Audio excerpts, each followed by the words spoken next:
रामेश्वरम मंदिर का छुपा रहस्य। भूमिका। भारत में स्थित रामेश्वरम मंदिर न केवल एक तीर्थस्थल है, बल्कि यह रहस्यों, चमत्कारों और आध्यात्मिक ऊर्जा का भंडार भी है।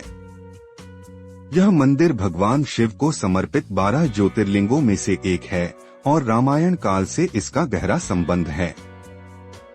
रामेश्वरम का नाम आते ही श्रद्धा, भक्ति और रहस्य की एक अदृश्य धारा मन को छू जाती है। इस कथा में हम आपको रामेश्वरम मंदिर से जुड़े एक रहस्यमयी किस्से की ओर ले चलेंगे, एक ऐसा रहस्य जिसे सदियों तक केवल कुछ गिने चुने साधु और पुजारी ही जानते थे। कहानी की शुरुआत साल 1954 की बात है। भारत में स्वतंत्रता के कुछ ही वर्ष बीते थे। रामेश्वरम का क्षेत्र उस समय उतना विकसित नहीं था जितना आज है।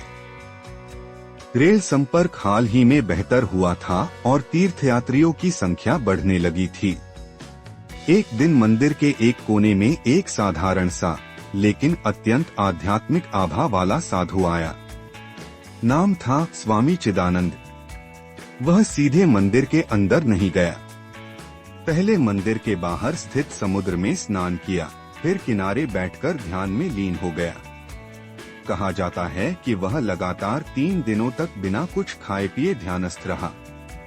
चौथे दिन उसने मंदिर के मुख्य पुजारी से मिलकर एक रहस्य साझा किया, एक गुप्त सुरंग का।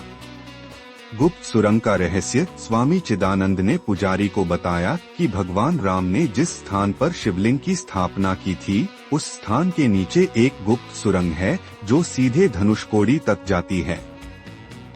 उन्होंने कहा कि यह सुरंग रामायण काल की है और इसका निर्माण वारों द्वारा किया गया था ताकि समुद्र के उस पार लंका में युद्ध के समय गुप्त रूप से जाने का मार्ग रहे।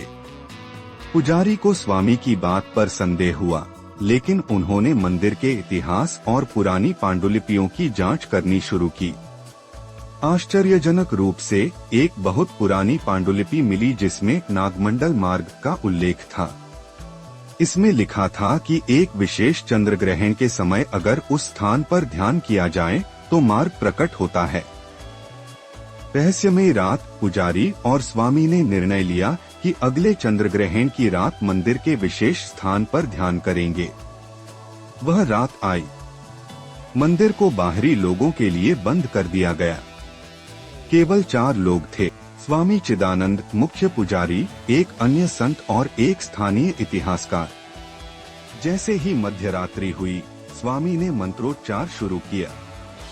अचानक शिवलिंग के समीप स्थित एक पत्थर धीमे धीमे कांपने लगा और थोड़ी देर में एक द्वार जैसा आकार प्रकट हुआ। वह द्वार नीचे की ओर जाता था। भीतर जाने पर एक लंबा संकरा रास्ता था जो कई 100 सालों से बंद पड़ा था। दीवारों पर प्राचीन चित्रकारी थी, वानरों की सेना, समुद्र पार करते राम और कुछ अज्ञात यंत्र। सुरंग में विचित्र अनुभव। सुरंग में जाते ही तापमान बदल गया। वह चारों व्यक्ति जैसे ही आगे बढ़े, उन्होंने अनुभव किया कि समय रुक गया हो। घड़ी की सुई हिलना बंद हो गई थी। एक मोड़ पर पहुंचते ही उन्हें एक कमरे जैसा स्थान मिला। वहां बीच में एक तांबे की पेटी थी जिस पर संस्कृत में लिखा था, जो श्रद्धा से आया वही सत्य देखेगा, जो संशय से आया वही भ्रम में खो जाएगा। स्वामी ने पेटी को खोला। उसमें एक प्राचीन ताड़पत्र था जिसमें एक खास त्रिकोणीय यंत्र का उल्लेख था, त्रिगुण रहस्य यंत्र। त्रिगुण रहस्य यंत्र। इस यंत्र के विषय में बताया गया कि यह ब्रह्मा, विष्णु और महेश की ऊर्जा का प्रतीक है। इसका निर्माण स्वयं विश्वकर्मा ने किया था और इसे राम ने यज्ञ के बाद शिवलिंग के नीचे स्थापित कराया था, जिससे रामेश्वरम मंदिर की शक्ति जागृत रहे। स्वामी ने उस यंत्र की तलाश शुरू की। उन्हें विश्वास था कि यह यंत्र मंदिर के गर्भगृह के नीचे कहीं गड़ा हुआ है, लेकिन इसे बिना अनुमति निकालना या स्थानांतरित करना अनुचित था। इसलिए उन्होंने एक सुझाव दिया, यंत्र की ऊर्जा को जागृत किया जाए जिससे मंदिर की शक्ति पूरे विश्व में फैल सके। ऊर्जा का जागरण और चमत्कार। स्वामी चिदानंद ने एक विशेष यज्ञ का आयोजन किया। जिसमें केवल ब्राह्म मुहूर्त में मंत्रों के उच्चारण और हवन द्वारा ऊर्जा को जागृत किया जाना था। इस यज्ञ के दौरान कई चमत्कारी घटनाएं हुई। 1. आकाश में विचित्र रोशनी दिखाई दी।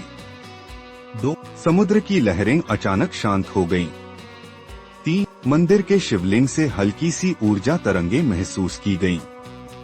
उसके बाद रामेश्वरम मंदिर में आने वाले श्रद्धालुओं की संख्या अचानक बहुत बढ़ गई। कहा जाता है कि कई लोगों को शिव के दर्शन हुए, किसी को राम का आशीर्वाद मिला।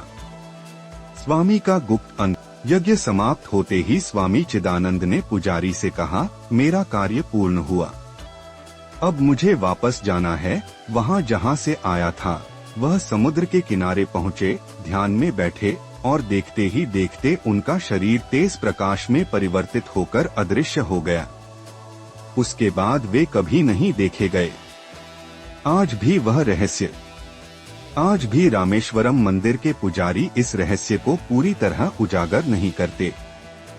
सुरंग अब एक बार फिर से बंद है। सरकार और पुरातत्व विभाग ने वहां खुदाई करने का विचार तो किया, लेकिन मंदिर प्रशासन की अनुमति के बिना कुछ नहीं किया जा सका। माना जाता है कि केवल विशेष दिनों में विशेष श्रद्धा और योग बल से ही उस मार्ग को दोबारा खोला जा सकता है। निष्कर्ष, रामेश्वरम मंदिर सिर्फ एक धार्मिक स्थल नहीं, बल्कि हजारों वर्षों की तप, भक्ति और रहस्यों का साक्षी है। यहाँ हर पत्थर, हर दीवार, हर मंत्र कुछ कहता है।